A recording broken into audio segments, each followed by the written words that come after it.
Ladies and gentlemen, the notorious RBG. What's a little justice without a little civil unrest? Black Lives Matter. More. Yeah, I said it. Come at me, ignoramus. No justice, no peace. No justice, no peace. Whose county? Shelby County. Verse who? Verse Holder. Shelby County verse Holder. Shelby County verse Holder. More like white supremacy and centuries of violent suppression of black power and rights. 13th Amendment, 14th Amendment, 15th Amendment.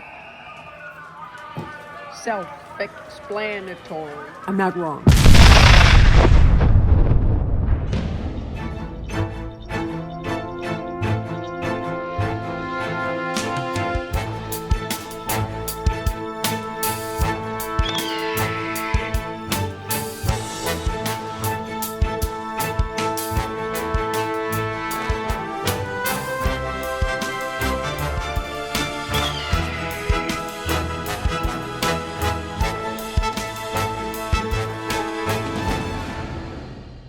Hey folks, welcome to Electoral Dysfunction, the show where comedians and experts debate the news of the week from the safety of their quarantines. I am your host, Tom Brennan, and welcome to our summer vacation spectacular. What does that mean?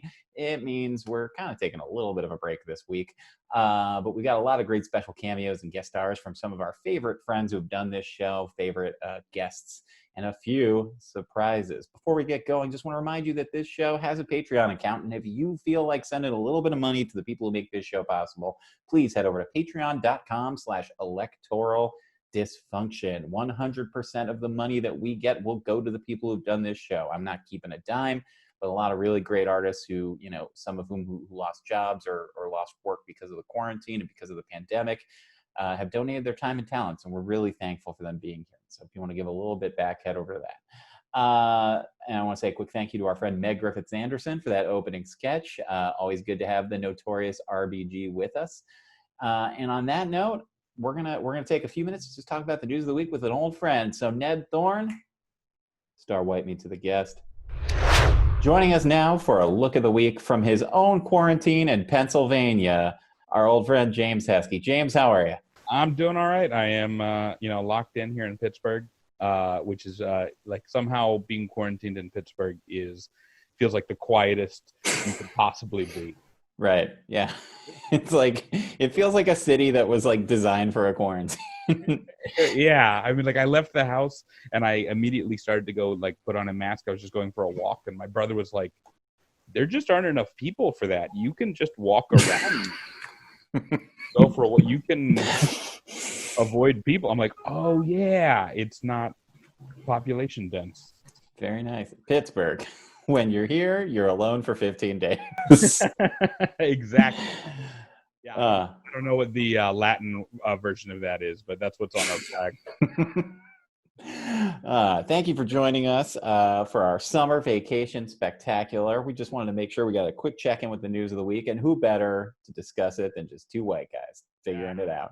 Yeah, that's really what it's come down to, and we'll solve this. And we are. It's about time. I think we've got it figured out, the two of us. Yeah, and we'll if we don't, then we'll just get canceled and again. Yeah.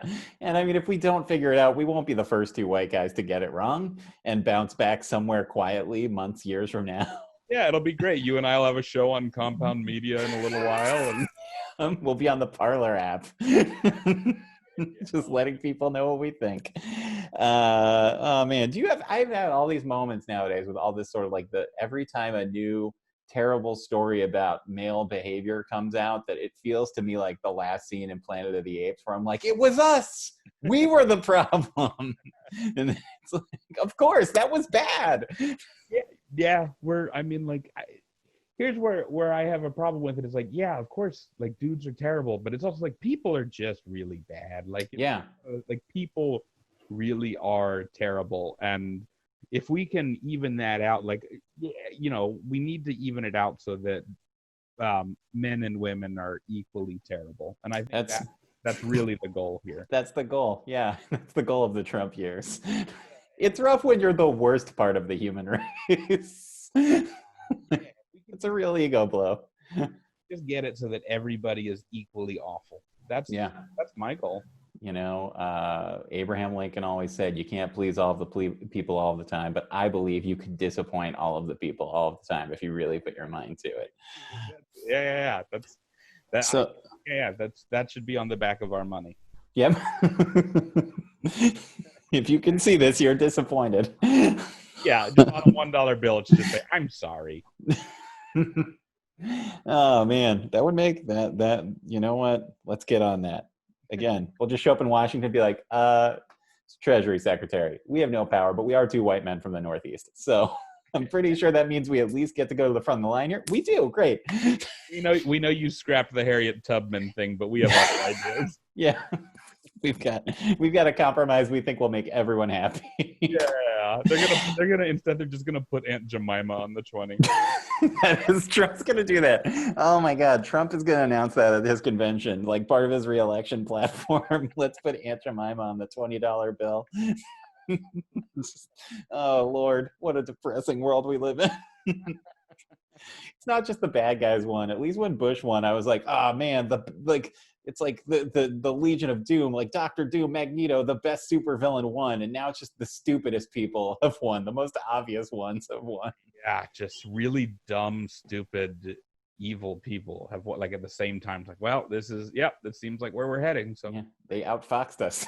I want to be like, these guys are idiots, and they've only beaten us several times. Yeah, we just keep running into the cave, the painted on cave that like the Wile E. Coyote like painted for himself. It's like the current New York Knicks versus the Washington Generals. That is the current political fight at all times. That is exactly what's going on. So let's talk about the news of the week. We're shooting this on Friday. Earlier today, the coronavirus task force had its first briefing in a while, which is good because as I read this week, apparently, despite what you may believe, COVID-19 has not gone away. And in fact, we had the largest single day uptick in positive cases. The great state of Texas, which had reopened their bars, has now closed their bars. We're seeing upticks in Florida, in Texas, in North Carolina, South Carolina, Georgia, Arizona, where the president was this week to have a rally. Yeah, the one person we want to get COVID-19 never seems to get it. It would absolutely be the funniest way for this all to end. I mean, just 100%. There's no funnier ending to this whole thing than he's just like, it's not that bad. It's going away. Yeah. He's in a coffin, but somehow wins re-election. There's like a painting of Trump in an attic somewhere that has every disease. And somehow he gets away with it. But at that briefing, the task force was, particularly Dr. Fauci, pretty aggressive on telling people to take this seriously and wear masks. We're seeing Republicans. Marco Rubio tweeted that everyone should wear a mask, which good for you, Marco. Glad to see you again. Well, Mike Pence continually reiterated that it really wasn't that bad. And in fact, it's really younger people who are getting sick. So, which I guess their hope is to just get rid of all of us and bring a new crop of younger people who they can indoctrinate. I don't know. Yeah, he's like, you know what? I've never liked this new generation anyway. So. Yep. Let's try to start over. It's only a bunch of sinners who are getting sick. I tweeted this was like, does Mike Pence remember that lying is a sin? Like, it's a sin that gets you go to hell for that. Yeah, it's like, you can go forever. Like, that's forever.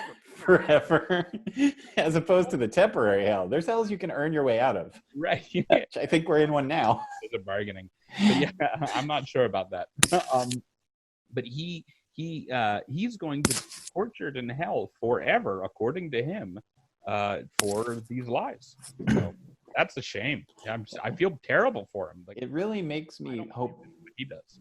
I have to say, I have mixed beliefs on the concept of a hell. Too close to call, I say, but it really makes you hope there is one. All this stuff. Yeah. I think Texas, I believe today it came out that the great state of Texas, where my sister is hiding out in her apartment complex, had in one day, let me see, this just came in right before I came. I just got this email with the stats. Stay with me. Mug for time, mug for time, mug for time. Yeah, somewhere in the realm of smile. That's a good smile. It works. That's good. Yeah, I love it. We have, I believe, 2,500, uptick of 2,500 in Texas, who had been talking quite a good game about how New York and California were doomed. Although we're seeing upticks in California as well, so it's not just our reds. It's not just the red states. It's I mean it's mostly the red states, but and then California, but it's like again it's any state where they were like, we're good now, like, yep. Which actually concerns me. In New York, did we go to phase 2 this week?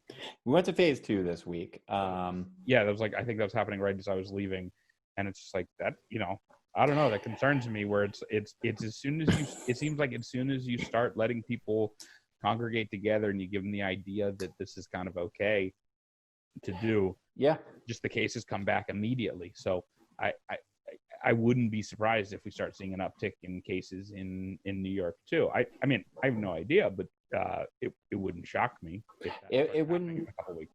It wouldn't shock me either. And I think restaurants moved to open dining here in New York, or outdoor dining. And certainly I've seen a lot of restaurants in my neighborhood that are taking really, I think, good precautions and setting tables very far apart. But even so, like, I might order takeout one more day in a week, because I want to support those businesses and those local restaurants. But yeah, I have no desire to sit out there with people right now. None at all. And all people do. Yeah, no, they've been packed. So I mean, good for the economy, bad for life. That is our new e pluribus unum. That's more. Our dollar bill is just going to be covered with sayings that you and I come up with today. Just keep covering it up. Good luck. I mean, this is because we can no longer put the presidents on them anymore, because they were all apparently terrible people. So taking down racist, we just have different sayings that Tom and James came up with in their 15-minute segment. I think if they go based off just presidency, not the rest of his life, but if we're like, we want it to just be presidents who didn't do anything to offend people in their presidency, just put William Henry Harrison on every single dollar bill. See, he died within 30 days. Oh yeah, great. I mean, that's the way to do it. Yeah, him and Garfield, the cat. Yeah. Oh yeah. Garfield the cat. Let's just put the funny versions of every single Garfield the cat and Grover from Sesame Street. We'll say they're presidents. Speaking of embarrassing presidents, our great president Donald Trump last weekend had his first campaign rally. We came on the air on this show. We shot it beforehand, and we rightly called what a bad affair it was. We did not rightly call that only 6,200 people showed up in a stadium that fills 19,000 people. And for me, it was kind of heartwarming to know that, like, not every, like, my lesson for this, like, there is a way to reach Trump people, because there are people who didn't go to that rally who are going to vote for Trump proudly, who are still like, but I'm not getting sick. So I was like, all right, we found a door in. True.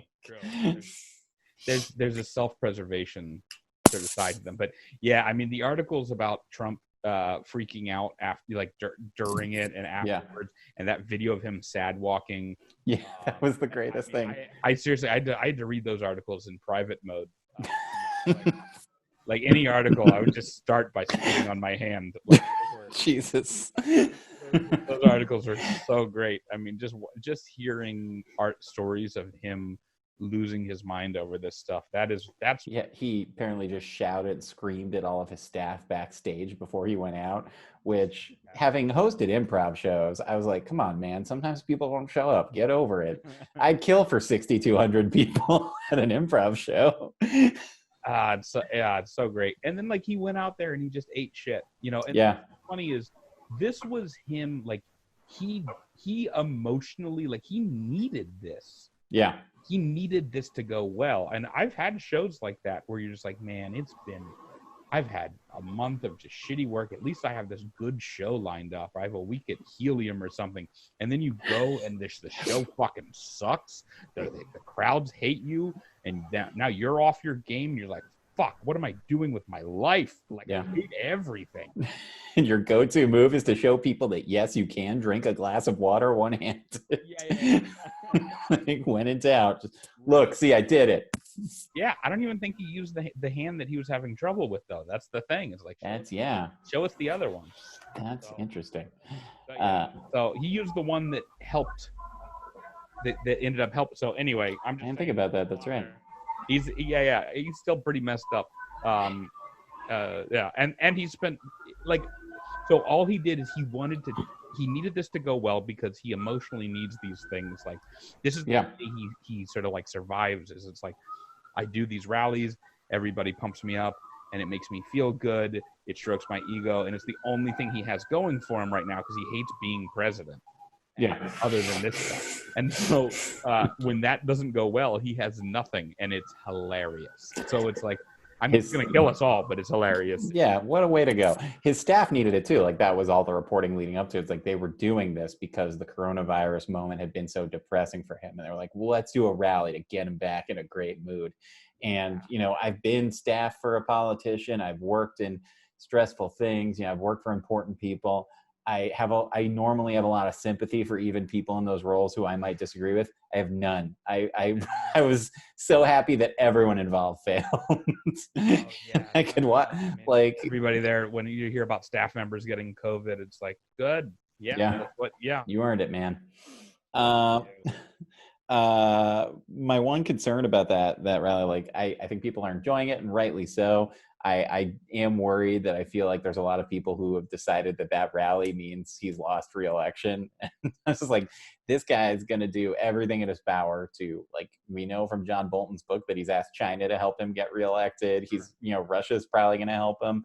It was great. We should enjoy that embarrassing thing. It is a good thing when a bully gets humiliated, but that rally was but one moment with exactly 5 months to go until we vote. And you got to remember, this COVID stuff started 3 months ago, so we have in earnest, almost double that amount of time between that and election day. So that is basically staying awake through the jaunt. Making it between now and election day. It's gonna feel like forever. And then, like, aren't gonna make it. Let's assume. Let's not assume that election day will be over on election day, no matter what. Like, he'll probably figure out a way to bully, to try and at least drag it out a little bit of time. January 20th, 2021 could be a great day, but it's a long ways off. I will say I am still not 100% convinced that he won't resign or decide to not run for re-election if it's starting to look really bad next month or so, because he's just like he's not emotionally capable of taking a loss like what might come. And the only thing that's keeping him in there is I don't know I literally don't know what kind of legal jeopardy he's in, right? And being president sort of is saving him from a lot of that, so he might sort of not have a choice other than to stay in, but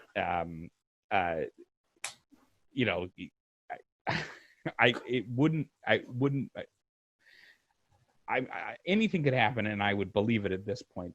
Donald Trump is president, and that's the craziest part. Him resigning would be less crazy than him becoming president. The most insane thing that's ever happened in my lifetime. And yeah, exactly, like that when he was walking away from that helicopter, that sad walk, that had such like, that looked like a man who, if you'd put a microphone in front of him right then, would have been like, I'm dropping out of the race. And I think, like, let me just say one other thing about that sad walk too.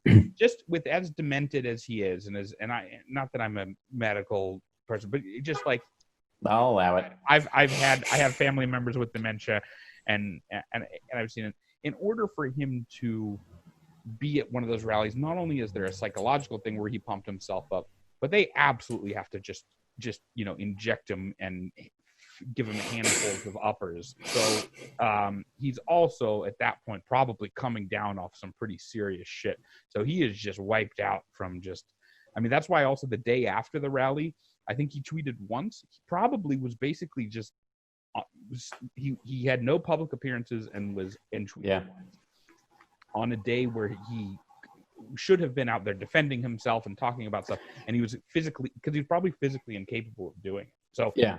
Another thing to keep in mind. That is notable. He didn't tweet at all. I think I think I would not be surprised. First of all, I want to be clear, not be surprised if he gets reelected, but I also would not be surprised if he loses, if in the time between that and Inauguration Day, he just, gets Pence to promise him a complete pardon and then resigns before Inauguration Day so that he doesn't have to be the one to hand over power. Because he could absolutely win re-election with probably like the same states he won in 2016, or he could lose Texas and Georgia, and it's very weird to like both on the table. Let's talk two last things. Rough week for monuments to terrible pasts. Our former, my former home and yours, the great city of Philadelphia, the Columbus statue in Marconi Square. The city has asked the Art Commission to take it down. Part of the reasoning behind it was the uptick in violence that we're seeing from locals in the neighborhood attacking protesters who were protesting the statue, which I love that they set out to defend it and may have engineered its demise. It's a real shame for the Portuguese American community that loves Christopher Columbus. That's right. Yeah. The Portuguese have defended Christopher Columbus. Yeah, that's who it definitely was. There's a strong Portuguese community in Philadelphia. In South Philadelphia. And they will defend Christopher Columbus, and they won't let black people date their daughters. Oh man, yep. Portuguese, correct ethnicity. And then the Walt Disney Company also announced this week that they will be the Splash Mountain, a ride that is, of course, an adaptation of the 1980s film Splash. Will have its theme changed to reflect The Princess and the Frog. That's actually true. Really? If you listen to I don't know if I heard it on the You Must Remember This podcast or something else, but like initially the name Splash Mountain came because they were going to do a ride based off the movie Splash. And then like that didn't come together, and they were like, well, we got all these old animals from one exhibit. Let's just make it about Song of the South, but never mention the name. Now it should be about like any other like water movie. Like it just should. I wish it should like it had been a movie. I wish it had been based on A River Runs Through It. It was based off The Perfect Storm. Just project an old Maine lobsterman over Brer Bear. Yeah. What if they update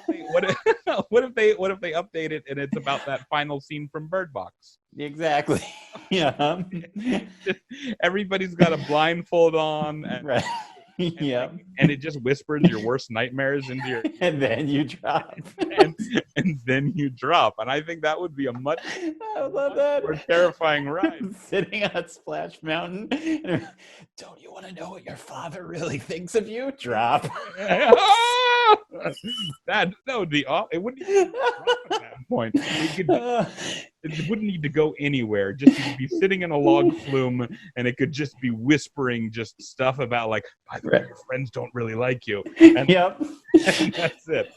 Isn't it weird that a 37-year-old man's at Disney World with no kids? Your wife's gonna divorce you. Oh my God, what a great ride that would be. Yeah, we figured it out, Splash Mountain. Yeah, Princess and the Frog's a good call, but if you change your mind, we've got a backup plan for you. Yeah, I think that so yeah, I think also if they want to make it less racist, they could also just not call it Walt Disney World. They could sort of they might have to get rid of that. Right, yeah. Well, I mean, he repented for a few things. Some people would argue he's responsible for a black man getting an Academy Award. Those people would be arguing a defense of a racist movie called Song of the South, which, like, I'm fascinated. Like, I already saw people pushing back. And, like, first of all, you haven't seen, like, the people pushing back probably haven't seen Song of the South because Disney, like, some point in the 80s, they would keep re-releasing it. But then, like, in the 1980s, like, someone smart got in power and was like, no, put it away, except for the zippity doodah song. Put it all away. I do think it's good though that they are going to update it that they're going to allow black people to sit at the front of the log. Oh, jeez. Oh, goodness. Oh, my God. I apologize to everyone watching. Where's Robert George? Yeah, we'll save that one for him. But I'm amused between that and like also the Columbus statue coming down. Why I'm so amused by that is like, how many times have you heard people be like, oh, but he just perfectly represents Italian American culture? Like, even that's not true. Like, no one's like, everyone thinks of the great things Italian Americans brought to America, like plague and pestilence. Like, all the things we love that Italian Americans brought to America, Columbus did not bring. Yeah, like he just showed up at like he finally made it to America and he just brought a cannoli. Like that. Yeah. Yep. Like, that's the story. Yeah. Yep. If they really want, they should make statues of like Furio from The Sopranos. Right. Exactly. America's foremost Italian American hero. It's all these people who are defending that statue are all people who watch The Sopranos and think Tony is like the good guy. They're all, yeah. Yep. We're supposed to do that. Yeah. Supposed to be. Yeah. Boy, if he could just get that dumb therapist who keeps trying to get him to be a good person out of the way, everything would be great on this show. Right. It sucks, but they're always trying to make him better. Yeah. Ooh, boy. Oh, he really dodged the bullet by murdering that stripper. I guess that was Joe Pantoliano. Anyway, that's a quick recap of the week. I'm sure 1,000 other things happened, but that's all we care to talk about. The highlights. James Heskey, thank you so much for joining us to talk a little bit about the world. Fun. I'm sorry for getting so dressed up for it. It's quite all right. Be safe out there in Pittsburgh. And now it's the only way to be. That's the safest city in America, says James Heskey. Nobody to commit a crime like towards me, I guess. Yeah. And we're going to actually throw this to a different part of the state of Pennsylvania, over to our friend Craig Legans in Philadelphia for a moment with Craig Legans. Take it away, Craig. Hi, my name is Craig Legans. Like Steve Martin, I was born a poor black child, and I've been black most of my life. I say most of my life because there was a time in the 90s I went through a Pauly Shore phase, but that's another video for another time. I'm here to talk about Black Lives Matter and how it's affected change throughout this country. I feel uniquely qualified to talk about Black Lives Matter because, as I stated before, I am black, and though I live alone with a cat, I do have a life, and it matters. I want to talk about how much it's affected change. See, in the last few weeks, there have been Black Lives Matter rallies in all 50 states. Unprecedented. There's been more white people involved in Black Lives Matter than has seen any Medea production in the last 10 years. And that's really saying something. So we've got a lot to be proud of. And Black Lives Matter, while our numbers have grown exponentially, so has our voices. And it's being heard because things are changing rapidly. For the first time in 131 years, there will no longer be a black woman on Aunt Jemima's pancake syrup. Guessing Uncle Ben will be next, and the nameless black man on the cream of wheat box. But it's really affecting social change. We're getting these negative stereotypes away. Even my cat's happy about that. I do have a life, even though I do live with a cat. I did mention that I'm black and my life matters, cat notwithstanding. But I also want to talk about other changes that have been made. Rhode Island, because of the success and the voices of Black Lives Matter, Rhode Island has shortened its name. Yeah, it was not just Rhode Island, the tiniest state in the Union, had to shorten its name. Did you know that Rhode Island's full name, the official state name, was Rhode Island and Providence Plantations? Sounds like a really bad R&B singing group. But that's the full name.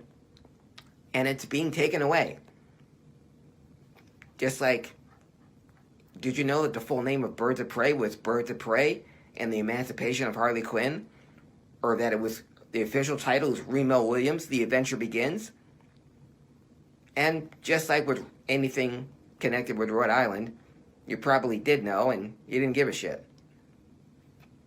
But that's how our voices are being heard. And more importantly, in the entertainment world, anything that has to do with blackface is being eliminated thanks to the voices of Black Lives Matter. Jimmy Kimmel is under fire for his Karl Malone impression when he dressed up in blackface. That's being taken away. When he did it on The Man Show, that's being taken away. Jimmy Fallon, when he did his Chris Rock imitation, he had in blackface. That's being taken away. Everything with blackface is being taken away because of our voices being heard in Black Lives Matter. And that's amazing, and that's incredible. But I want to say to my Black Lives Matter brethren, maybe just slow it down. Everything doesn't have to be taken away that has got black in it. I mean, we're making change, we're making huge progress. Hundreds of years, centuries, and decades of things that have always been negative stereotypes are being taken away, and that's great. But not everything has to be touched. If the Rolling Stones see a red door, I still want them to paint it black. Black Sabbath doesn't have to change its name to Darkness on a day of worship. Doesn't have to. And as much as blackface needs to be taken away from every old sketch, skit in TV, late night talk shows, or anything like that, if I can beseech my Black Lives Matter brethren to just spare one, and I'm getting a nod from the peanut gallery, I agree all blackface should be taken down. But if we can just keep Robert Downey Jr.'s performance in Tropic Thunder, I think that's a fair shake. You can see Robert Downey Jr. in Tropic Thunder. I want to remind folks, he didn't dress up in blackface. He was playing an Australian named Kirk Lazarus, and Kirk Lazarus's character darkened his skin to play the role of Sergeant Lincoln Osiris in the movie Tropic Thunder. So, it's not Robert Downey Jr. He even said it in the movie itself. He's a dude playing a dude disguised as another dude. So, as much as I want to see blackface being taken away from every conceivable sketch, late night talk interview, late night talk show, comedic show, please do not harm Robert Downey Jr. and his Academy Award nominated role in Tropic Thunder.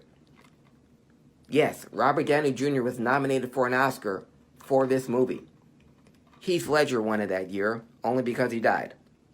Nothing wrong with his performance, he did a great job, but if that death thing hadn't come around, I think Mr. Downey Jr. would have got a lot more acclaim for this epic role that he played. So, to my Black Lives Matter brethren, please keep up the fight. We're doing good work. We're affecting change like we knew we would. Blackface must be taken down. Rhode Island, that long-ass name, needs to be shortened. We need to take black stereotypes off of cream of wheat boxes, overcooked rice, and syrup. But, love of all things black, please leave Mr. Downey Jr. alone and preserve Tropic Thunder for the comedic masterpiece it is. My name is Craig Legans. I'm black, and though you don't know about my bank account, and you can't tell by the way I live, I do have a life, and I matter. Thank you. As you know, every week on this show, we end with a special musical treat, and one of our favorite singer-songwriters is our friend Megan Sass, brilliant comedian. So I'm going to throw it over to Megan, who has a few words to share. Megan, take it away. Hello! Thank you, Tom, for having me back. I am once again Megan Sass. Glad to be back. Megan Sass drinking from her Wonder Woman glass. My cat Sterling is in the background. He could make an unexpected appearance. He could add some unnecessary percussion. Any of these things could happen. I don't think I need to intro the song too hard. It's political. It's a little bit satire. I think you're going to get what it's about. Here we go. Well, the world is changing around me. It's not the way it used to be. Why should I trust reason or science when I've got my own memory. I'd like to have power, I'd like to have wealth. I'd like some trophies to hang on my shelf. I'd like my leaders to offer some help to me and to people like me. So I'll just stand in my corner, I'll just shout from my chair. In my own little country, in my present state, I'd rather scream now than just listen and wait. It's harder to hear, so it's easier to hate the person who screams over there. Oh, how I long for the good times, their joy and security. Though I may not have looked very closely, things sure appeared good to me. There were no shades of gray, just white and black. Those who thought different weren't cut no slack. The world will be better when it goes back to how I misremember it to be. So I'll just stand in my corner, I'll just shout from my chair. In my own little country, in my present state, I'd rather scream now than just listen and wait. It's harder to hear, so it's easier to hate the person who screams over there. Well, I no longer feel comfort, my nation is taking a turn. My feelings are infallible, that's what the rest of you need to learn. I know I'm no longer in my element, I've a creeping suspicion I'm less relevant. If I feel discomfort, I can't be content.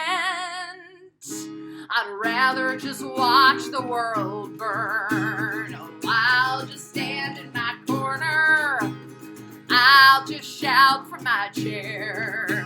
In my own little country, in my present state, I'd rather scream now than just listen and wait. It's harder to hear, so it's easier to hate the person who screams over there. Thank you, Tom. Thank you, Electoral Dysfunction. I'm Megan Sass. See you next time. All right, let's do this. Okay. Good afternoon, everybody. Hello. I am New York State Governor Andrew Cuomo. In the wake of the coronavirus pandemic, I have been credited with saving countless lives, sometimes unfairly so, since I did not do it alone.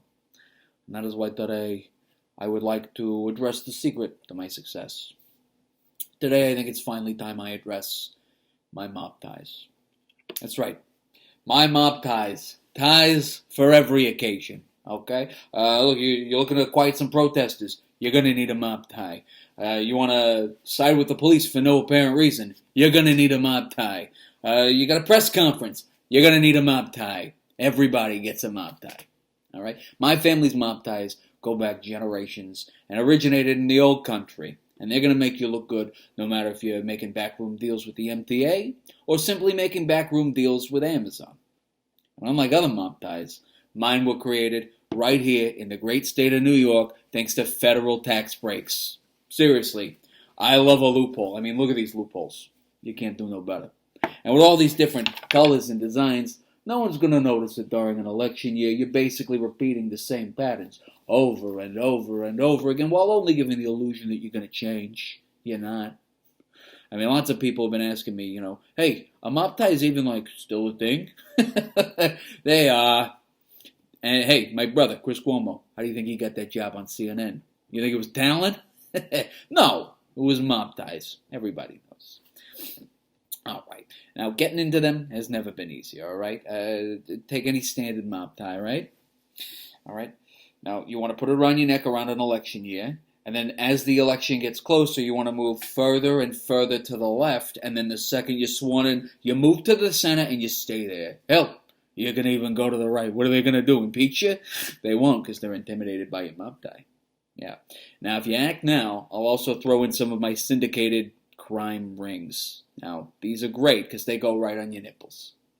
No, I will not be taking any questions at this time. Thank you so much for coming. I'm Andrew Cuomo, and I want you to go fuck yourself. Thank you very much, Governor Cuomo. You've lost some weight. You look great. I'm fortunate enough to do this show every week with someone I admired long before I met him.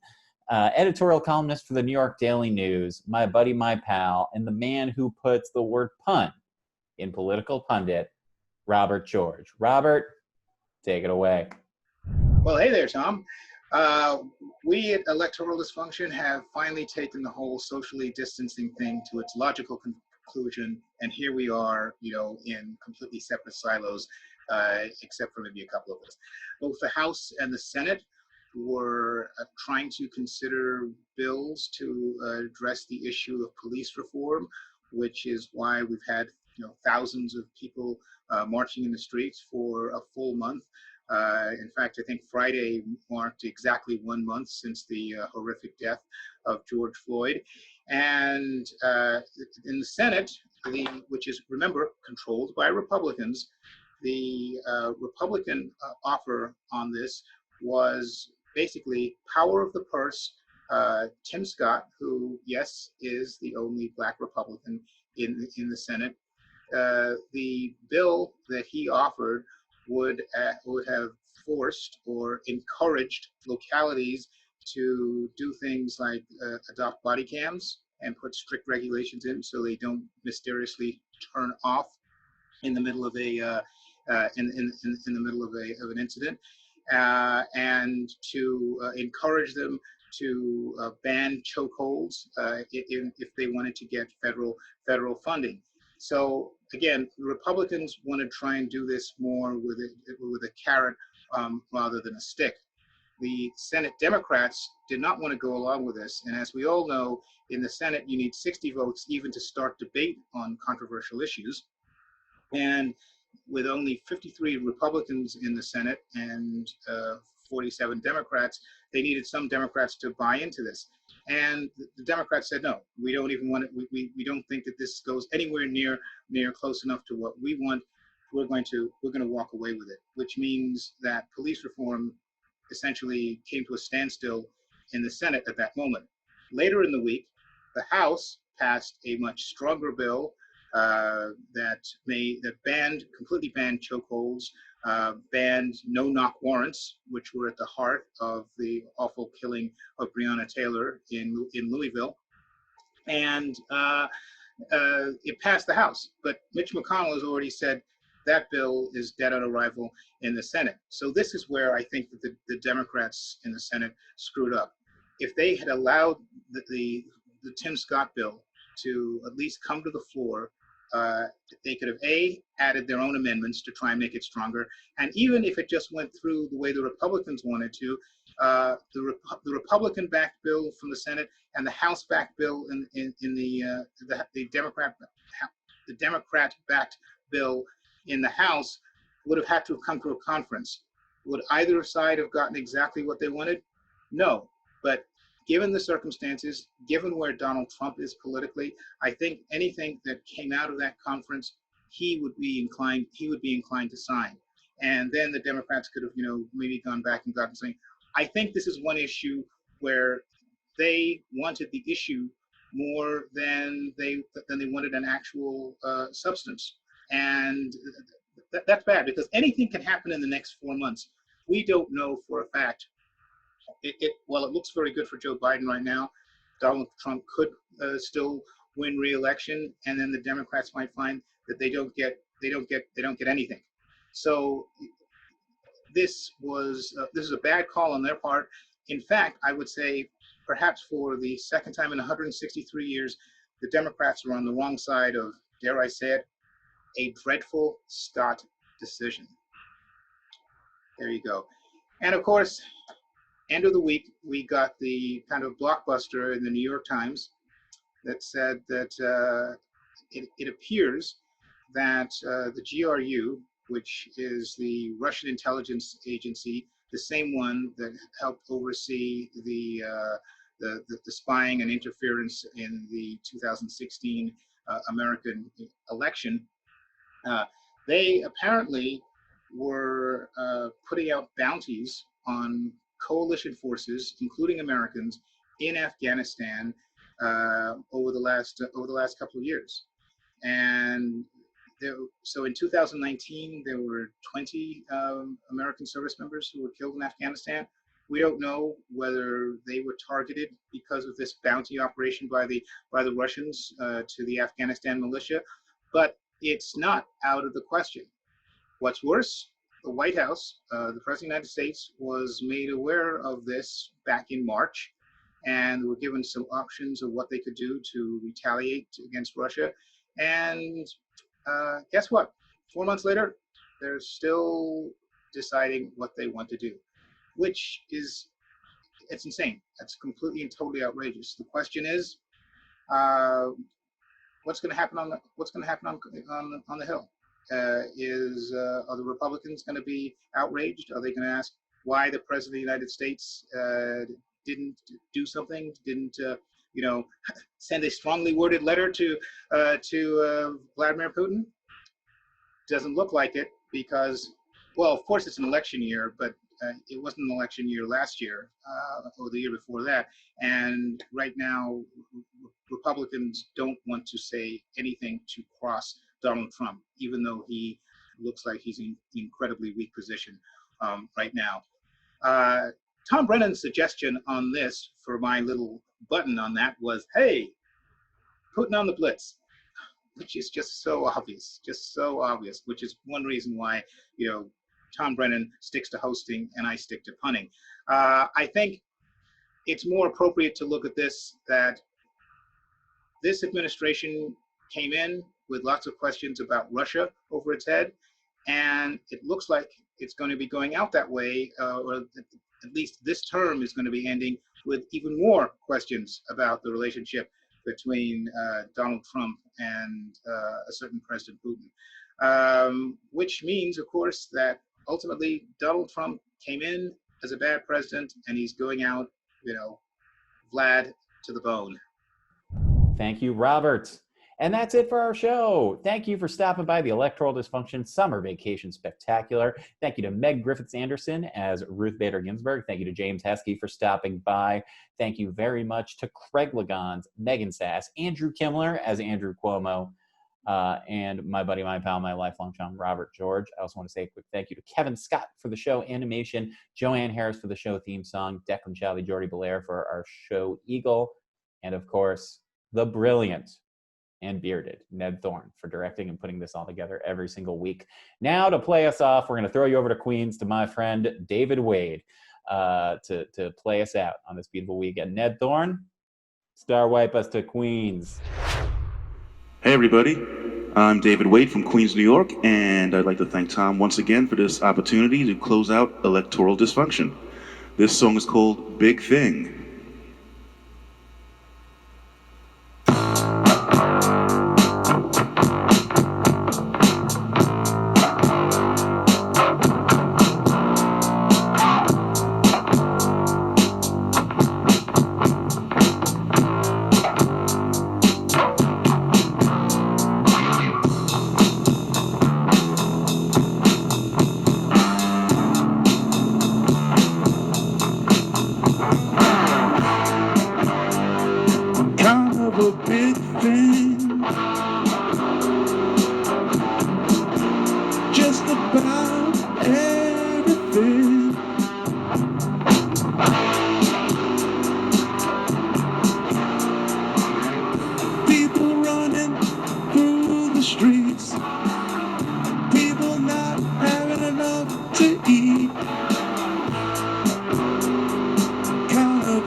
big thing.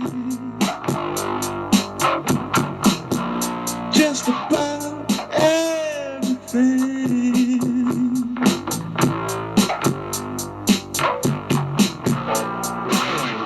Where's the world gonna turn when it can't stop its burn?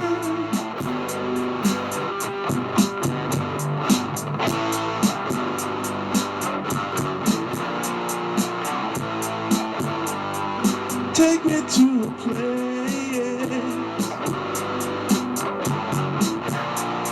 It's not a big thing.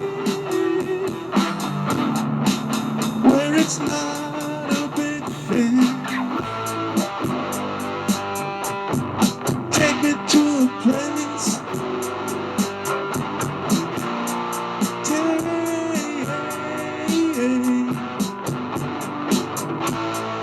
Take me to a place.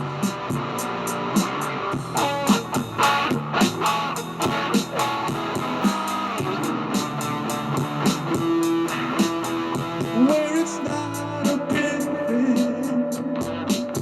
No more big things. At least not for a while.